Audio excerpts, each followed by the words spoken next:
Hello everyone, as I am taking this video, it is about 3 o'clock in the afternoon on Monday, August the 3rd, 2019.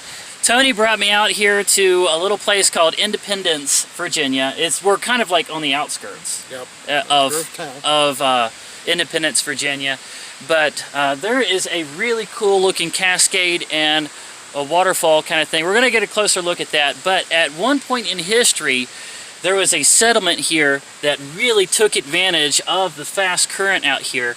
And it actually had one of the first furnaces and metal cast, ever created in the area. And it was actually started in 1793.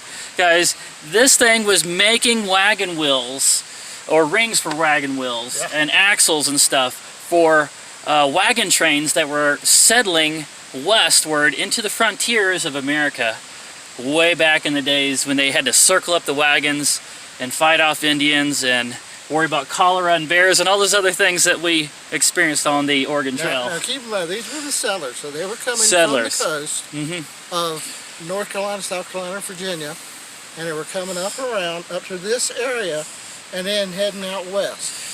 Right, so right here, they could, they needed these furnaces to make these wagon wheels and axles and stuff that they were going to need to repair their wagons along the way. So that happened, but then there was a little bit of a progression of the Independence, Virginia. This was one of the really early power plants. You see a wheel like this, you automatically think sawmill, grits mill, something like that. But no, this wheel was used in a very early power plant, as early as the 1900s. And then it was replaced in 1934, when there was a more localized power plant that probably used coal at that point. Yeah. This is the way the power plant looked first. And it was the power is being generated by a wooden wheel. This pipe right here actually took the water and poured it over the top of the wheel, which you can't really see. I think it's either behind the building or inside of it. But then it was later upgraded to this, where you've got a bigger spillway and the wheel off to the side. And then it was replaced by a giant metal, what they called Overshot wheel. Gigantic wheel like this, and this thing produced power for this area for a long time until it was replaced, like I said, in 1934. Now that big wheel got taken out. Yeah, that's right. They have no idea who took the wheel, because it was there for a long time, but then it was taken away without permission, and they're guessing probably to sell for scrap metal. Probably scrap metal, yeah. Sell for scrap metal. Ugh, what a thing to do with something so historic. But enough of all that, you guys. The columns that supported this giant wheel are still over there. They're still over there, as well as bits of the, let's see, at one point there was a grits mill, a store, a post office, and a sawmill, all along that river, taking advantage of the water current. That was from the 1880s all the way up to the 1900s out here in this area. Just, they got the current, they got the power, let's go take advantage of it, create a little town center there, and that was right here. So let's go take a look at some of these stone foundations and columns and stuff. Well, it is just so pretty. It almost makes me emotional when I see stuff like this.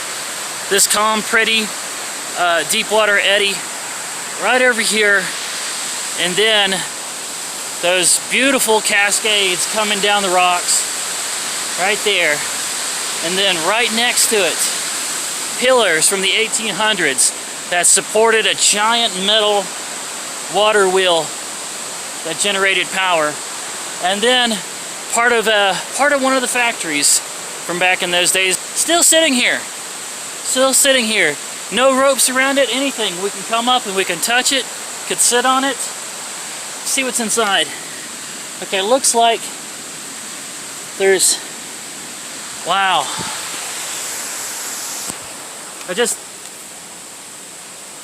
That looks like some kind of valve maybe. Like this may have been like a rising stem valve.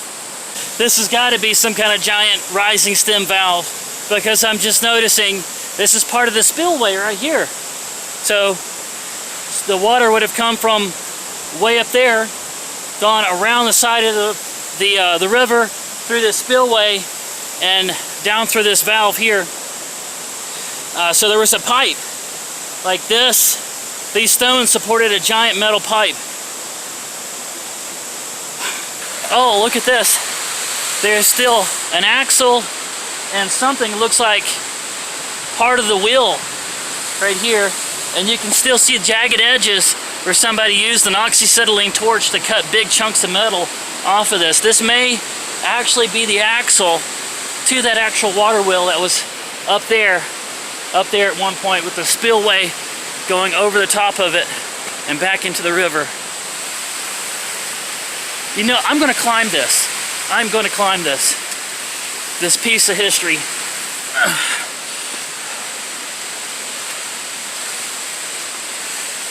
Wow. Just to think, the mortar and stones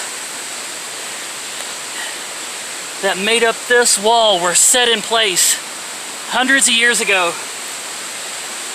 Well, at least 100 years ago. And the people that did it are long gone. But what they made is still here, and I'm climbing on it.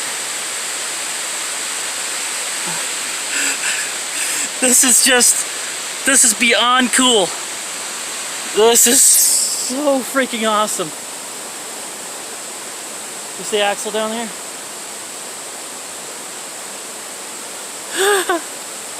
Oh man, I love this stuff. All right, I'm gonna try to climb back down without hurting myself.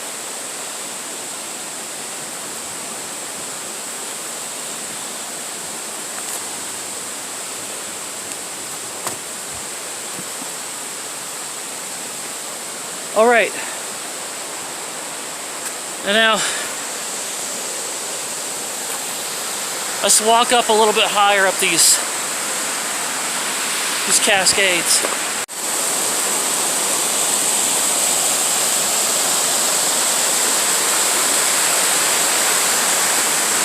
Little pools over here.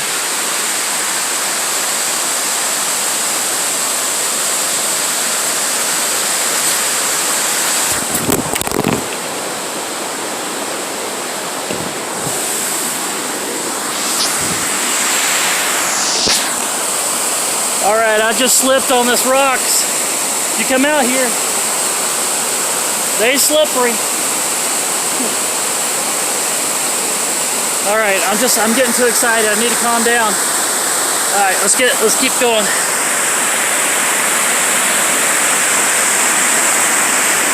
Oh wow, look at this!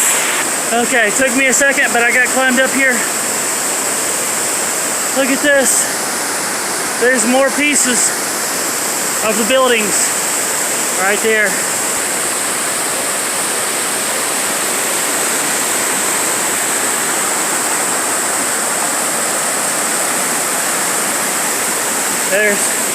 There's where I started climbing. Tony's waving. His balance is not too good, so he can't really climb up here. But look at all this. Alright, I'm going to walk up this way now. Go over here to this little foundation column.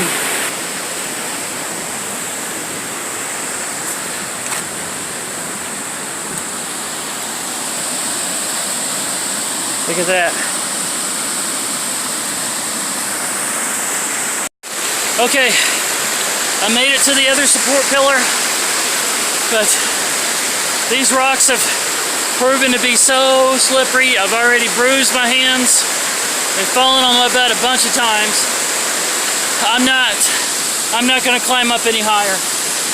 I'm pretty much done for the day. I don't think there's much of anything else up there anyway. But that's a spectacular view. And it's nice to know that back in the 1800s, people came out here. They saw this, they used this water current for power, for sawmills, for grits, for a settlement. They enjoyed it, eventually moved on, and yet it still remains here. Just as pretty and as pristine as when the settlers walked up on it and found it. That's awesome. This is all that they left. A few piles of rocks and a good story.